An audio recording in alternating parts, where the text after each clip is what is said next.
हमारे मुखिया जी श्री नरेश गौड़ा जी के द्वारा, सुंदर जी के द्वारा भी माला पहना कर डॉक्टर साहब का स्वागत किया गया। आप तालियों से। तुम्हारा आ रहा है ना, हम लोग ले रहे थे।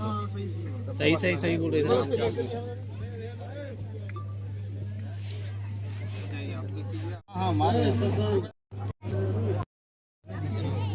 जयंती का शुभारंभ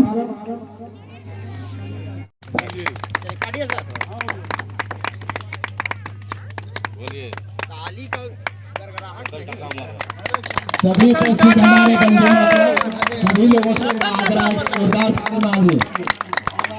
सुप्रसिद्ध बल्जी पे तो बढ़ जाते, छोटा नहीं होता।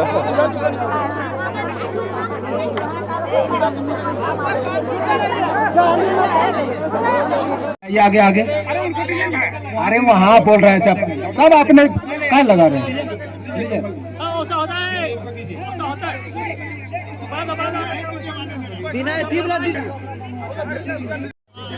नमस्कार, आप देख रहे हैं हमारे साथ झाझा ब्रेकिंग न्यूज। आप देख सकते हैं इस वक्त हमारी उपस्थिति लक्ष्मीपुर में है। आपको बताना चाहेंगे चौकिया गांव पड़ता है। यहाँ डॉक्टर नीरज साहब ठंडे में है ना कंबल वितरण कर रहे हैं, लेकिन आज जो है डॉक्टर आराम से उनके उपलक्ष्य में जो है कंबल वितरण कर रहे हैं। आइए कुछ जो यहाँ पे चाची देने के लिए नंबर लगाए गए हैं। कौन दे रहा है कम्बल? नीरज डॉक्टर साहब। और कौन नेता दिए हैं कम्बल? कैसा है डॉक्टर नीरज साहब? कम्बल बांट रहे हैं।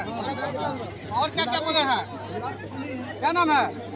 बैठिए यहाँ, बिना टीकन वाले लाइन पर नहीं रहेंगे। व्यवस्था से बैठिए। पहले टीकन वाले का खत्म होगा, इसके बाद आप लोगों को दिया जाएगा। क्या बन रहा है? नंबर में आप सभी टीकन वाले ही रहे। देखिए यहाँ पे जिनके पास कार्ड मिला है वो नंबर लाए। सैकड़ों की संख्या में लोग हैं और सभी लोगों का कहना है कि डॉक्टर नीरज साहब जो है कम्बल बांट रहे हैं, बहुत ही अच्छा काम कर रहे हैं। और आपको बताना चाहेंगे डॉक्टर साहब ने यहाँ पानी भी देने का वादा किए हैं और कहे हैं जब भी किसी चीज़ की जरूरत पड़े एक बार डॉक्टर नीरज साहब को जरूर याद करें। देखते रहे झाझा ब्रेकिंग न्यूज से डिस्ट्रीब्यूटर की ग्राउंड। सेवा समाज सेवा मेरा पहली प्राथमिकता रहती है, शुरू से देखते हैं। और कुछ दिन पहले भी आए थे तो इस गांव में तो पेयजल की समस्या थी, तो पेयजल के मैं चापाकल यहाँ पे लगवा दिया था। और लगा कि नहीं, हर एक साल ठंड में मैं कंबल वितरण करता हूँ। आज हमारे देश के उद्योग जगत के किंग कहा जाए, हमारे रतन टाटा जी का जयंती था। आज उनका जयंती मनाने के लोग के बीच में आया हूँ। उनका जयंती मनाने के बीच मेरा यही था, लोगों को संदेश देना था कि आप रतन टाटा की तरह सोच रखें ताकि देश और राज्य का विकास हो और हमारे जो गरीब गुरबा लोग हैं उनको भी कोई असुविधा नहीं हो। ये सब ख्याल करते कि जयंती मनाना पर्पस यही था कि उनकी सोच को आगे बढ़ाएं, उनको सोच को आप लोग अमल करें, पर्पस यही रहते हैं। और हर एक ठंड में आज मेरा कंबल वितरण कार्यक्रम चलता है, इस बार जानते हैं। आज पहला कड़ी तो मैंने खैरा प्रखंड में किया था। खैरा प्रखंड के गांव था, वहाँ पे याद नहीं आ रही है पहले गांव, उस गांव में। आज सेकेंड कार्यक्रम मेरा यहाँ है और आने वाले समय भी और बाकी है, जो कि जहाँ की कंबल का वितरण कार्यक्रम चलेगा। इस समाज सेवा के हैसियत से मैं जाता हूँ, लोगों को ठंड में कंबल वितरण करता हूँ। खासकर जो दूर दराज के लोग हैं, जो गरीब हैं, जो वंचित समाज के लोग, उनके बीच में जाता हूँ। सर आज कितने कंबल का वितरण किए हैं सर? 1000 कूपन का वितरण किया गया था। रोजगार की बात आपने कही यहाँ पर महिलाओं के।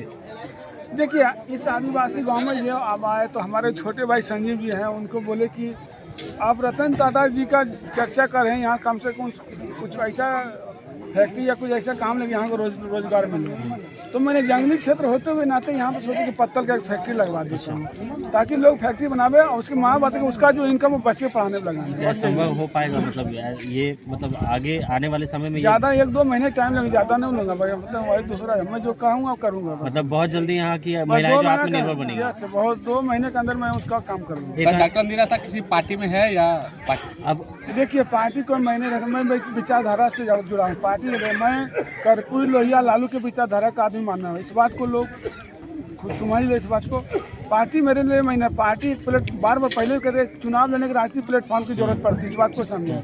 मैं चुनाव लड़ने के डिसीजन में चुनाव नहीं लड़ूंगा। मुझे प्लेटफॉर्म कोई मायने नहीं रखता। समाज सेवा मानव सेवा सबसे बड़ी पूजा होती है और इससे समाज के बीच में रहना ही सबसे बड़ी संपत्ति है, सबसे बड़ी पूंजी इस बात को होता है। समाज के बीच में गरीबों की सेवा करता हूँ। मैं विचारधारा मानने वाले व्यक्ति हूँ और मैं विचारधारा के साथ जुड़ा। मैं लोहिया, कर्पूरी और लालू के विचारधारा से जुड़ा हूँ।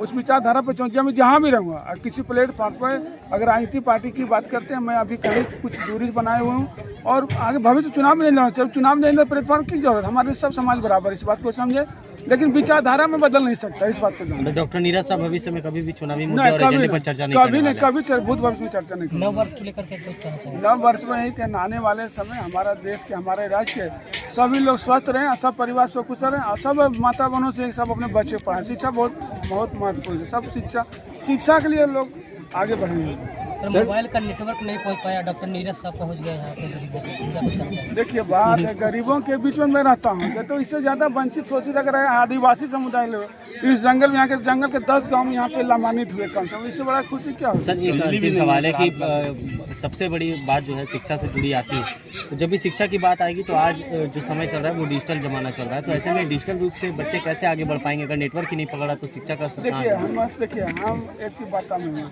देखिए हम लोग भी सरकार के पार्ट है, इस बात को समझें। एक नागरिक है, सरकार के पार्ट इस बात, सरकार के साथ चल के उनकी जो सरकार की योजनाएं हैं, डिजिटल योजना गांव-गांव तक में हुए, अभी गांव में सोलर प्लेट सब बहुत बड़ी सुविधाएं सरकार दे रहे हैं। तो वो सुविधा हमारे गांव में गरीब लोगों के बीच में पहुँचे, हम लोग का भी दायित्व बनता है।